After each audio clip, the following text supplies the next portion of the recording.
Ó, no começo do vídeo eu falei que o objetivo dele era trazer mais informação para esse paciente que pegou o laudo ali da biópsia, viu que está com câncer e está buscando novos caminhos aí, abrir uma luz nesse tratamento.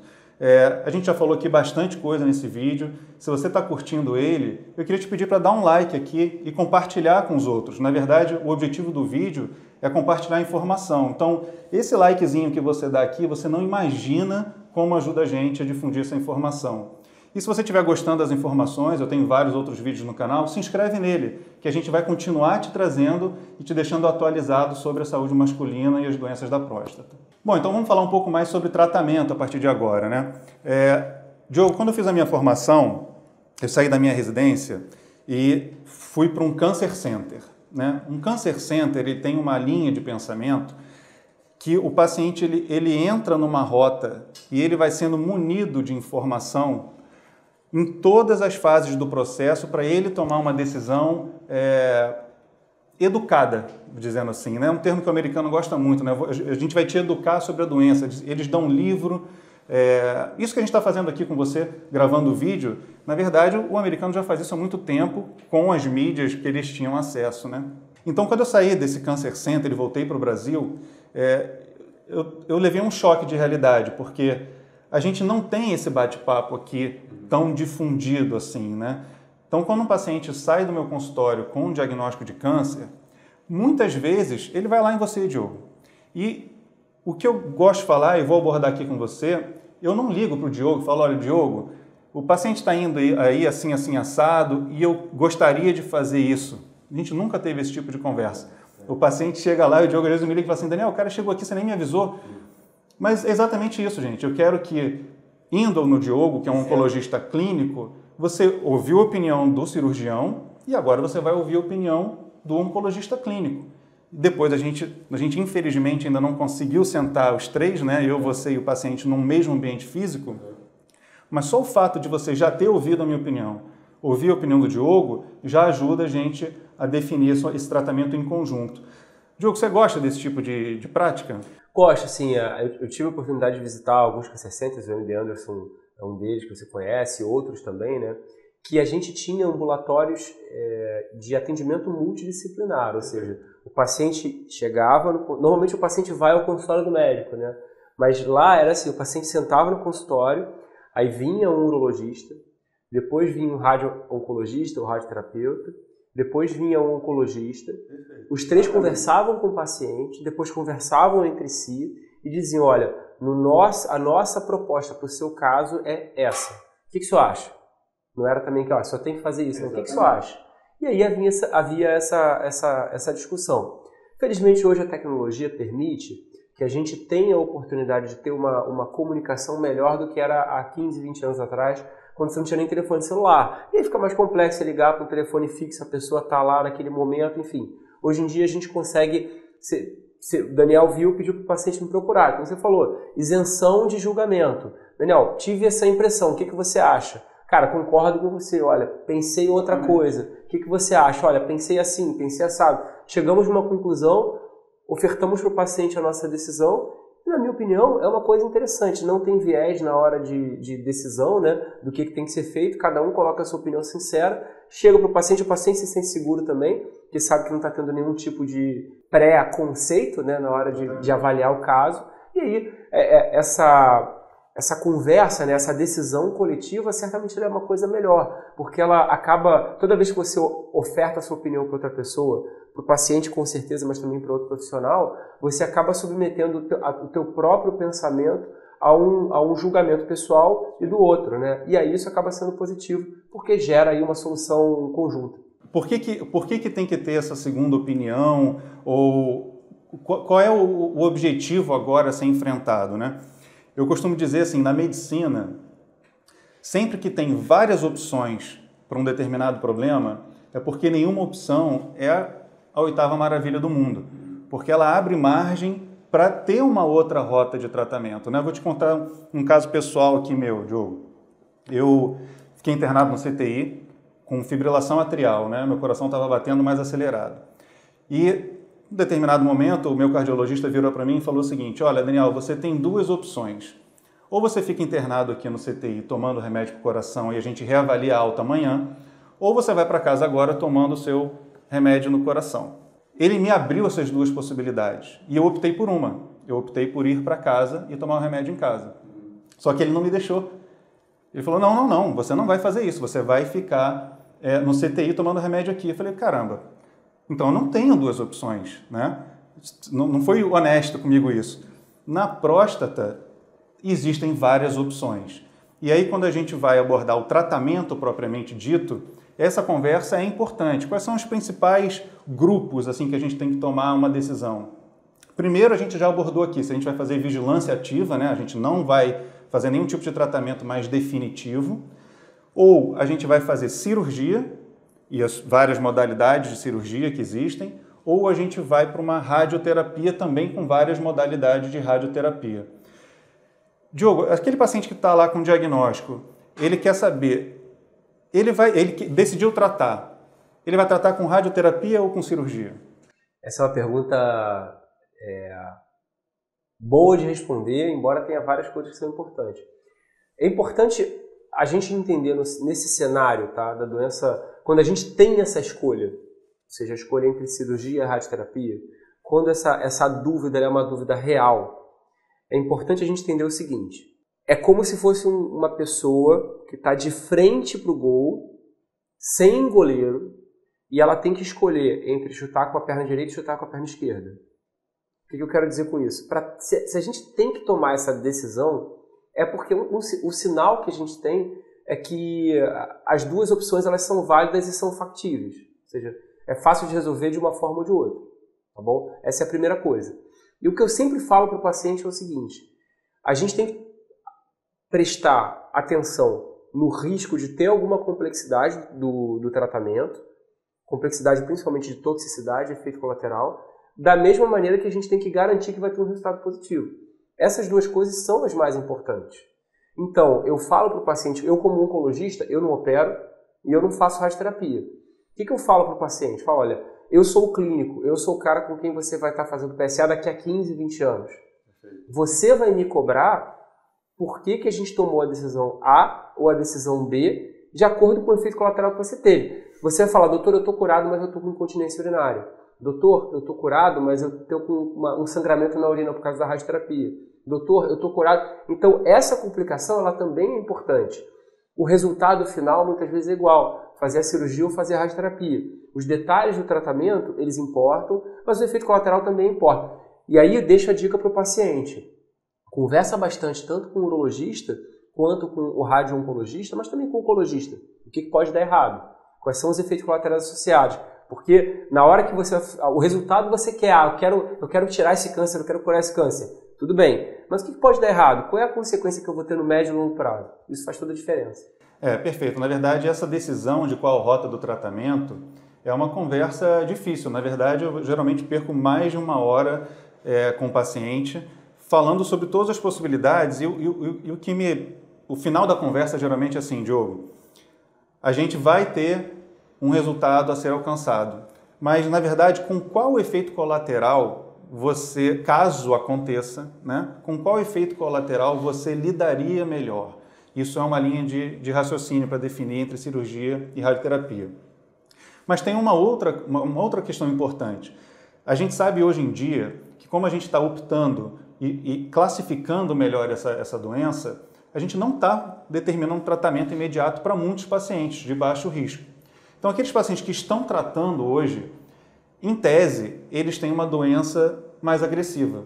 Então, a gente sabe hoje em dia que essa doença mais agressiva, ela vai precisar de multimodal, né? Várias modalidades de tratamento ao longo da jornada desse paciente, né? Então, a gente dificilmente hoje em dia, até o termo cura, né? Um termo que a gente tenta evitar hoje em dia, né, Diogo? Mas, assim, a proposta sim é curativa, tanto da cirurgia como da radioterapia. Olhando para hoje, mas assim como o Diogo falou, daqui a 15, 20 anos, quando você estiver fazendo PSA comigo, o que você fez ao longo do processo para chegar com 20 anos? E às vezes essa é uma decisão importante. Se você fizer uma radioterapia hoje e o PSA voltar a subir lá na frente, Diogo, a cirurgia ela é bem-vinda nesse cenário? De fato, é uma coisa que eu sempre falo para os pacientes. Como é uma jornada de longo prazo, quando o paciente faz um tratamento local e esse tratamento local dá errado, seja cirurgia ou radioterapia, e o PSA volta a subir, enfim, o paciente tende a ser... A indicação para o paciente é fazer o tratamento local que não foi feito. Então, se ele fez a cirurgia, a indicação é fazer radioterapia, e se ele fez a radioterapia, ele pode fazer a cirurgia.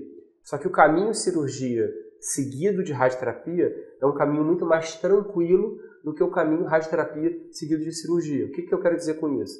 O paciente que opera e daqui a 5, 10 anos vai precisar de um tratamento como a radioterapia, outro tratamento local, né, porque o PSA subiu, ele tende a ter uma qualidade de vida estável, normal, tá? De efeitos colaterais, de incontinência, impotência, essas coisas.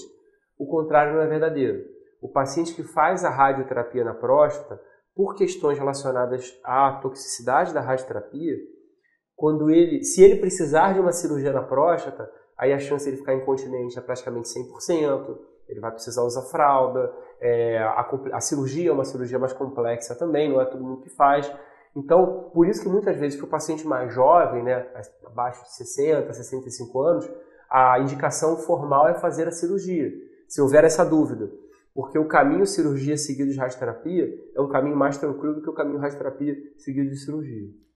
Então, nessa linha do qual efeito colateral a gente toparia enfrentar caso aparecesse, vamos falar um pouco da cirurgia, né? A gente sabe que a cirurgia tem várias modalidades. A gente tem a cirurgia convencional, que é aberta. A gente tem a cirurgia videolaparoscópica. Antigamente a gente fazia cirurgia perineal, hoje em dia a gente já não gosta mais tanto dessa via de acesso. E hoje em dia a gente tem a cirurgia robótica, né? Diogo, como é que você vê entre essas três principais, a aberta, a laparoscópica e a cirurgia robótica? Qual das três você mais recomenda para o paciente? Então, meu conflito de interesse é o seguinte, eu sou clínico, tá? Eu não enfio faca na barriga de ninguém, eu não fico vendo sangue no meu dia a dia, assim, o meu negócio é prescrição, medir pressão e estetoscópio, tá? Nem eu, tá, gente? Eu não uso faca, eu uso bisturi, mas nesse caso nem bisturi eu uso, a gente usa o robô mesmo. Mas o que eu acompanhei, assim, eu como clínico, né, no período da minha formação para a chegada da cirurgia robótica no Brasil, eu acompanhei muito de perto essa chegada, né, os primeiros, a gente chama de robôs, mas a cirurgia robô assistida, né, não é o robô que opera, é o homem que opera usando a tecnologia do robô. Qual é a minha impressão como clínico, tá? Como já foi falado, a próstata ela fica enfiada lá no fundo da pelve, tá? Isso faz diferença porque na hora de operar a próstata, por exemplo, por via aberta, tá? Por via aberta, o cirurgião ele vai fazer um corte na barriga, ele vai abrir a barriga e ele vai buscar operar a próstata, tá? Ele vai operar tirar a próstata. E isso tem um impacto porque o paciente está deitado, ele está em pé e está manipulando a próstata que está lá no fundo, no meio da pelve. No caso da cirurgia laparoscópica é um pouco diferente, porque os trocáteres, que são as ferramentas que entram no abdômen do paciente, eles já conseguem ir um pouco mais fundo na pelve, né? E obviamente que por serem mais finas elas conseguem se mexer um pouco melhor lá dentro. Né? Mas o cirurgião ainda vê com a câmera, uma câmera 2D, uma câmera em 2 dimensões, sem profundidade, porque ele está operando e olhando para a televisão. No caso da cirurgia robótica, tem algumas vantagens, que o Daniel até pode falar um pouco melhor a visão do clínico. Primeiro, ele consegue ver em 3 dimensões, pelas características. Ele literalmente coloca a cabeça dentro do aparelho, então ele consegue ver com profundidade, consegue dar zoom, consegue ir lá no fundo, consegue ver as estruturas nervosas, as estruturas vasculares, consegue mexer um pouco melhor, com mais mobilidade.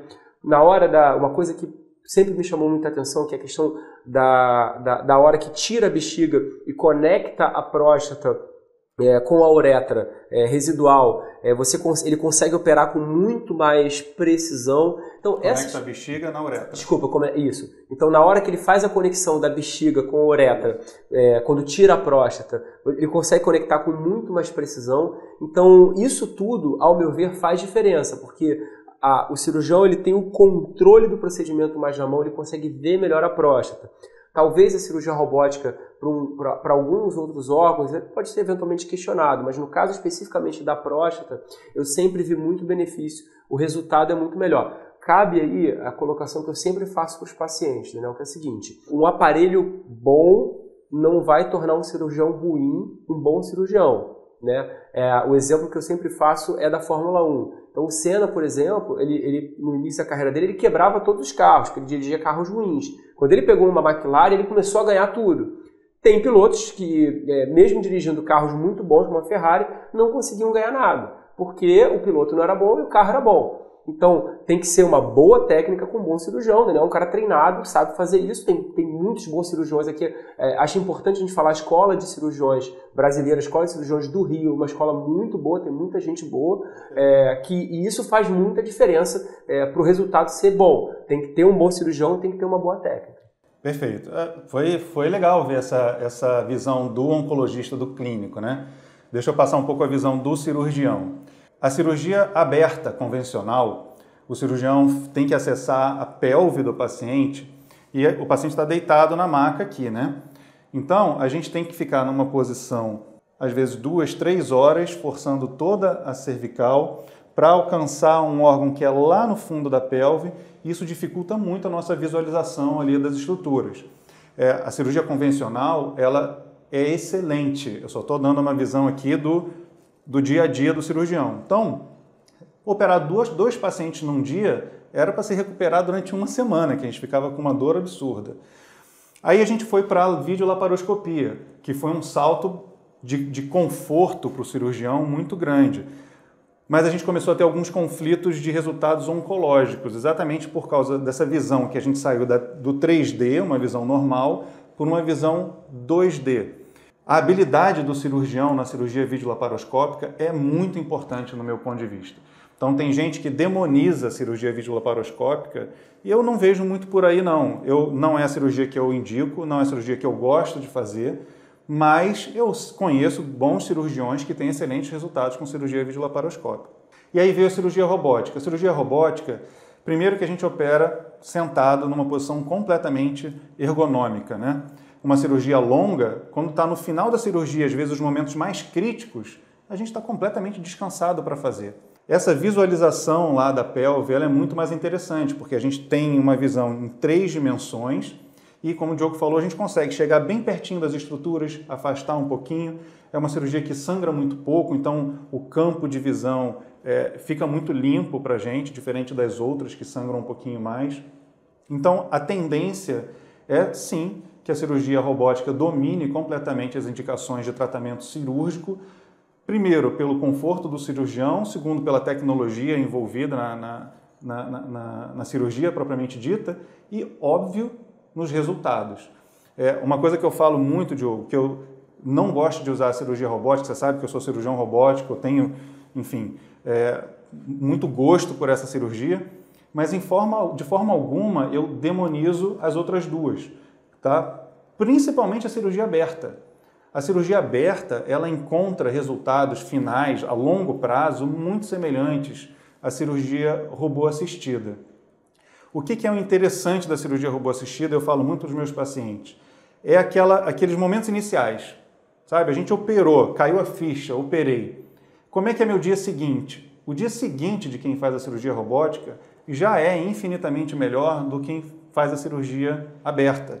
Muito menos dor, tempo de recuperação muito mais rápido, menos tempo de sonda, a gente volta a trabalhar muito mais rápido, ou seja, você retoma a sua qualidade de vida. Isso, inclusive, é importante para o psicológico, para o paciente, né? Porque quando o paciente faz uma cirurgia de próstata, muitos deles, Diogo, quase a totalidade, eles ficam incontinentes num primeiro momento. A gente tira a sonda e tem um certo escape ali. São poucos aqueles que tiram a sonda e não perdem nenhuma gotinha. Então, a tendência é você usar um pouco de fralda, de absorvente durante um período. Então, quem faz a cirurgia robótica, ele começa a retomar a vida normal mais rápido. Mas se a gente olhar daqui a 1, 2, 3 anos, quem fez a cirurgia aberta também teve um bom resultado. É isso que você vê também na prática? É isso que eu vejo e é importante a gente salientar isso. Assim. A cirurgia robótica, ela, dentro do cenário de Brasil, ela ainda está restrita para uma população pequena de pacientes.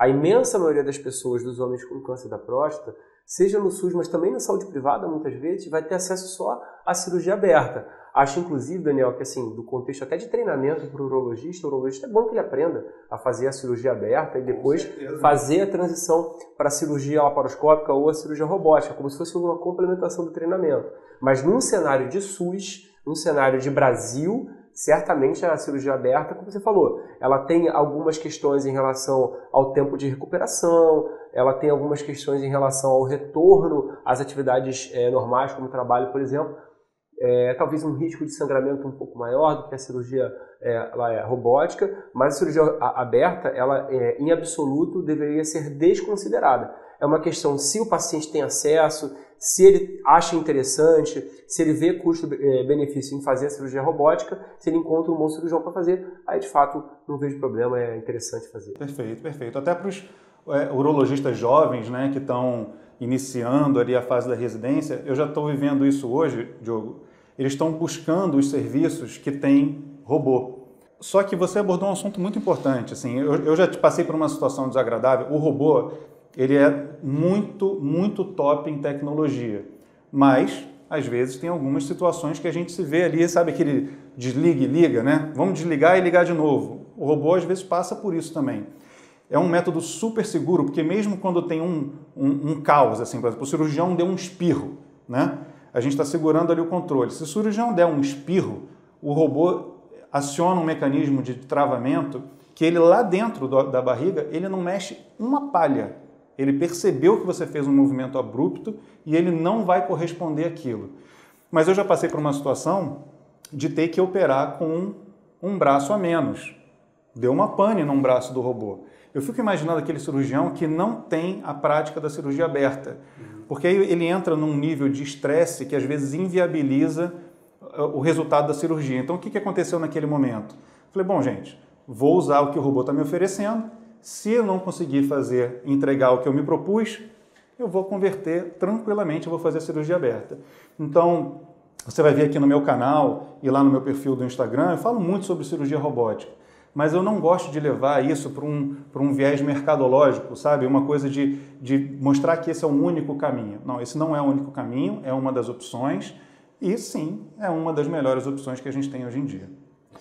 Bom, gente, acho que foi isso. Acho que foi bastante proveitoso esse vídeo. Eu espero que a gente tenha conseguido abordar aqui de A a Z a doença maligna da próstata. Joe, queria te agradecer mais uma vez a presença. Eu acho que a gente fez um bate-papo aqui super entrosado, a gente não combinou como a gente faz com os pacientes, a gente não combinou absolutamente nada antes desse bate-papo, né? E, enfim, a gente está aqui na recepção do meu consultório, o Diogo veio gentilmente aqui. Diogo, muito obrigado mais uma vez. Obrigado, Daniel. É importante a gente falar sempre, essa conversa aqui ela é uma prévia para a conversa no consultório. É importante você conversar com o seu médico, marcar uma consulta aí com o Daniel, ou conversar com o seu médico mesmo sobre a ideia aqui é a gente fortalecer para o paciente com informação para ele ficar mais tranquilo, fazer o tratamento, ficar mais seguro em relação à doença. Obrigado, Daniel, pela oportunidade. Conta comigo sempre que precisar, estamos aí. Tchau.